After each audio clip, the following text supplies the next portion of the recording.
પ્રમુખ સ્વામી મહારાજ એવું કહેતા કે પરિવારને ટકાવવો હોય ને તો 3 સિદ્ધાંતો યાદ રાખવા. પહેલી બાબત એ કે એકબીજાને અનુકૂળ થવાનો પ્રયત્ન કરવો જોઈએ. એકબીજાને અનુકૂળ થવું.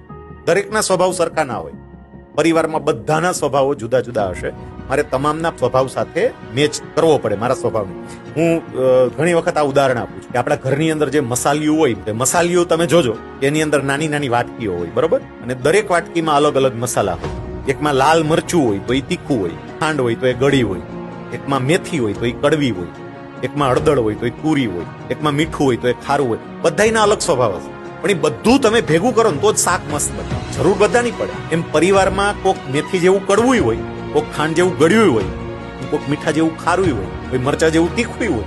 એ બધાના સ્વભાવ આરે મારે મારા સ્વભાવને એડજસ્ટ કરવો પડે. એટલે એકબીજાને અનુકૂળ થવાનો પ્રયત્ન કરો. પ્રમુખ સ્વામી મહારાજ બીજો એક ઉપાય બહુ સરસ બતાવે છે. એવું કહે છે કે સહન કરતા શીખો.